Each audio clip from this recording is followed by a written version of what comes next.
Halo teman-teman, assalamualaikum warahmatullahi wabarakatuh. Perkenalkan di sini aku Inca Pikano Raihan, akan membahas tentang isu sosial tentang kesehatan mental yang mungkin teman-teman menghadapi kesulitan juga, dan teman-teman nggak tahu nih caranya untuk mengatasi hal tersebut kayak gimana.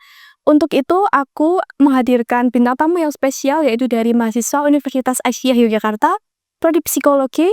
Yang pertama ada Mbak Naya. Halo. Yang kedua ada Mbak Harista, halo Kak. Dan yang terakhir ada Mbak Reza, halo semuanya. Oke, jadi gimana nih Kak, kesibukannya kuliah lancar? Lancar. Lancar? Ya. Oke, sedang sibuk apa nih Kak? Atau banyak tugas, hetik-hetik atau gimana? Kita lagi UAS nih, Kak. UAS, kira-kira biasanya UAS itu berapa minggu sih Kak? Kita 2 minggu ya. 2 minggu, dan ini udah minggu kedua kah atau gimana? Baru minggu pertama. Minggu pertama. Oke, jadi aku mau bilang terima kasih juga tuh kakak-kakak karena sudah mau menyempatkan waktunya di sela-sela UAS untuk hadir di dalam acara podcast kali ini. Jadi nih Kak, kalau boleh tahu, aku tuh sering banget ya lihat di FYP aku itu masalah tentang people pleaser. Sebenarnya aku tuh bingung gitu Kak. Kayak apa sih people pleaser? Kayaknya iya nggak sih, aku pernah nggak sih kayak gitu. Jadi aku tuh bingung. Mungkin kakak-kakaknya bisa menjelaskan apa sih itu people pleaser di dalam istilah psikologi atau di dalam ya psikologi? Oke, Kak. Jadi people pleaser itu tuh kayak, kita tuh takut orang lain itu tuh marah sama kita. Jadi kita sendiri tuh merasa tidak nyaman sebenarnya. Jadi lebih ke kayak, "Jangan musuhin aku," gitu kan. Jadi kayak kita nggak mau orang lain itu tuh marah sama kita, tapi kita tuh nggak mikirin diri kita sendiri. Lebih ke kayak mementingkan orang lain dulu daripada diri sendiri, kayak gitu sih, Kak. Jadi, lebih tepatnya itu kita tuh nggak mau orang lain itu tuh sakit hati, dan kita sendiri sebenarnya nggak tahu harus kayak gimana gitu. Oh, jadi ya itu tadi mungkin sering banget nih kalau aku lihat di konten-konten TikTok itu banyak banget yang ngalamin kayak gitu. Jadi singkatnya people pleaser tuh orang yang sungkan gitu ya, Kak? Kan buat, ngasih tahu ke orang lain kalau dirinya itu nggak nyaman mungkin ya? Bener banget ya, Kak. Kira-kira faktor kenapa sih seseorang itu bisa, punya sikap, people pleaser itu kenapa ya, Kak? Mungkin faktor seseorang itu people pleaser itu bisa dari keluarganya atau orang sekitar, seperti adanya tekanan pada orang tersebut. Mungkin seperti itu sih, Kak. Jadi faktornya malah justru dari orang terdekat kita ya, Kak, ya? Iya, bener banget, Kak. Jadi emangnya kenapa sih, keluarganya itu apakah terlalu menekan kah? Kok dia jadi kayak nggak enakan gitu? Mungkin banyaknya aturan ya, kayak di keluarganya itu, atau mungkin kayak, apa ya, ngajarinya misalkan kayak jadi orang yang baik gitu, Kak. Tapi kadang-kadang itu tuh bisa disalahartikan sama orang lain. Kadang-kadang kan kita nggak tahu tuh, lingkungan kita tuh berbeda-beda ya, Kak, ya. Misalkan di mana di tempat kita tinggal itu tuh tersebut itu tuh hal yang wajar, yang normal, tapi di orang lain bisa jadi dimanfaatkan. Oh iya, jadi kayak kesimpulannya kayak nggak semua orang baik kok, kamu jangan ya kalau mau berbuat ya emang harus pilih-pilih gitu kali ya? Iya, kita harus bisa menempatkan di mana kita berbuat baik. Kadang-kadang ada orang juga yang sudah kita baik sama dia, tapi dia malah memanfaatkan kita. Oh ya jahat banget sih Kak kalau kayak gitu. Terus kira-kira dampak dari orang yang susah buat ngungkapin isi hatinya tuh apa sih Kak? Dampaknya itu tuh bisa mungkin dia bakal kelelahan secara fisik ya, apalagi kalau misalnya dia, udah capek sama pekerjaan, tapi kalau kok malah temennya itu misalnya ngajak nongkrong, tapi itu kita sungkan untuk menolak. Kita kan capek ya secara fisik, terus bisa secara emosional juga. Misalnya kita tuh udah capek tapi tuh nggak bisa ngungkapin, mah ngemet mendem ya, Kak, ngependem. perasaan kita sendiri. Terus kita juga bisa, berada di lingkungan yang toksik sih, Kak.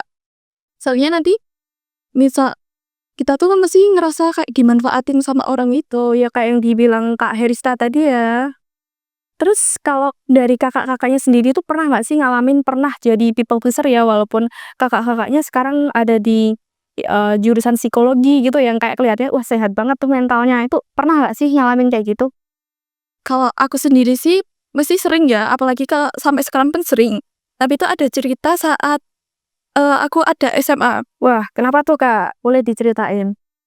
Karena kan, kalau SMA kan pakai motor ya. Oh iya, dekatnya, terus pulangnya ya, terus itu tuh ada teman deket teman deket tuh satu lingkup kampung gitu. Jadi dia tuh kayak nebeng gitulah. Tapi kok malah dia tuh kayak seenaknya sendiri. Misalnya aku ngejemput tuh aku harus nunggu 10 sampai 15 menit. Habis itu pulangnya juga aku harus nunggu dia padahal aku udah jamnya pulang. Nah, itu terus sih. Mesti capek banget ya, Kak, pas nunggu itu kayak ya terbebani ya. Secara kan dia yang nebeng sama kita gitu. Kalau dari Kak Herista sendiri mungkin ada pengalaman yang serupa atau mirip-mirip People pleaser ya, Kak, ya? Ada, Kak. Jadi tuh sebenarnya tuh ada, beberapa penyebabnya, Kak. Nah, salah satunya tuh aku mau ceritain ya, Kak, ya. Nah, jadi waktu aku sekolah dasar, itu tuh aku tuh punya beberapa temen cewek-cewek gitu, Kak. Jadi kita tuh gerombolan. kira-kira umur berapa tuh, Kak? Sekolah dasar kan 6 Iya. tahun ya kalau dengerin gitu. 9 tahun kali ya, Kak, ya, waktu kelas 3 SD. Kalau waktu awal itu tuh masih kayak normal aja sih, Kak, kita masih temenan sama semuanya, Kak, ya. Jadi waktu sekolah itu tuh, ada satu orang itu tuh dia tuh dominan banget, Kak. Dia tuh kayak pokoknya kalau misalkan kita nggak nurut sama dia, dia akan marah dan itu tuh semua akan musuhin kita. Jadi kan di situ kan ngebuat mental aku tuh jadi kayak takut, jadi kayak aku kayak, "Duh nggak enak," gitu-gitu kan, Kak. Nah sehingga itu tuh mempengaruhi aku sampai sekarang. Aku masih suka nggak enak sama orang. Misalkan nih orang itu tuh nggak ngapa-ngapain ya, Kak, ya, tapi aku kayak kepikiran, "Orangnya sakit hati nggak ya sama aku mau minta maaf sama dia deh." Tapi sebenarnya itu tuh nggak ada apa-apa. Nah itu kan, itu karena waktu kecil. Jadi kalau misalkan waktu zaman itu waktu SD ya, kalau misalkan aku nggak ngikutin katanya dia, itu tuh dia akan marah sama aku dan teman-teman tuh akan ikutin marah juga. Karena teman-teman yang lain tuh juga pada takut sama dia. Nah itu tuh karena faktor dari aku kecil itu, Kak. Nah itu kan kita jadi kayak takut sehingga sampai sekarang itu jadi, perasaannya tuh makin nggak enakan gitu, Kak. Jadi itu tuh kan tumbuh dari, kita waktu kecil. Tapi alhamdulillah ya, Kak, aku tuh udah mulai kayak pelan-pelan buat, apa namanya, sembuh mungkin ya, sembuh buat kayak lebih, apa ya, mengenal diriku sendiri karena aku sempet gap year, Kak, dan aku sempet kerja juga. Jadi waktu kerja ini aku mulai menyesuaikan sama lingkungan sekitar aku dan aku juga mulai banyak banget, pengetahuan, kayak edukasi juga dan alhamdulillahnya waktu kuliah ini aku mulai paham, Kak, seperti itu. Iya iya tadi ya menempatkan posisi yang bener banget, Kak, tadi ya. Kalau dari Kak Naya sendiri mungkin ada pengalaman yang serupa, Kak? Iya ada, seperti kayak Kak Ardian tadi, waktu SMA dulu, iya juga antar jemput seperti itu, tapi bedanya aku harus jemputnya tuh muter dulu. Jadi agak jauh mau ke sekolah itu. Padahal yang dibilang nebeng kan harusnya searah dia, nggak iya? Bisa seperti itu. Tapi itu harus jemput dulu jadi, bisa ada faktor terlambat, mungkin juga gitu. Sering kalau pagi dia tuh belum, siap, ya kita harus nungguin dia Gitu ya, kemudian pas, buat Kak Ardia dan Kak Naya nih kira-kira pas itu yang kalian lakukan tuh apa sih? Ya kita nunggu. Jadi tetap, bertahan gitu ya dengan kondisi people pleaser itu, SMA ya? Berarti beneran sampai lulus ya Kak Ardia juga? Oke gitu. Terus, kalau boleh tahu kira-kira buat cara mengatasi people pleaser itu gimana sih? Mungkin juga teman-teman di rumah juga pengen tahu nih, Kak. Caranya tuh yang pertama kita harus berani berkata tidak ya. Oke, berkata tidak. Terus, Kak, kenapa tuh? Kita harus, cintai diri sendiri. Soalnya kan pasti kita capek secara fisik juga, secara mental. Kalau kita cinta sama diri sendiri itu kan bisa mengurangi ya gitu ya. Jadi kayak cintai diri sendiri biar kayak nggak terlalu ke arah orang lain, setuju sama orang lain gitu-gitu ya. Terus apalagi, Kak?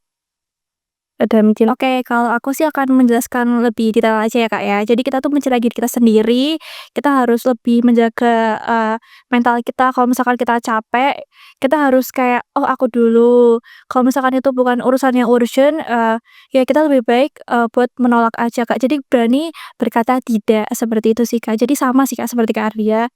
Untuk apa namanya, lebih ke kayak jangan ngerasa nggak enakan terus, karena kita juga harus, mementingkan diri kita sendiri dibanding orang lain. Kecuali kalau itu tuh ada urusan yang bener-bener urgent, Kak, itu baru kita akan mementingkan orang lain gitu. Tapi kalau misalkan mental kita capek, fisik kita capek, tapi kita mementingkan orang lain sedangkan kita sendiri itu sebenarnya udah nggak mampu, itu namanya, apa namanya, people pleaser ya, Kak, ya, gitu ya. Toksik sama diri sendiri. Ya itu toksik sama diri sendiri, Kak. Ketika fisik dan mental kalian sudah tidak kuat lagi, mulailah perhatikan diri sendiri, dan jika bukan kalian, siapa lagi yang akan memperhatikan diri kalian sendiri. Akhir kata dari kami, wassalamualaikum warahmatullahi wabarakatuh. Dadah.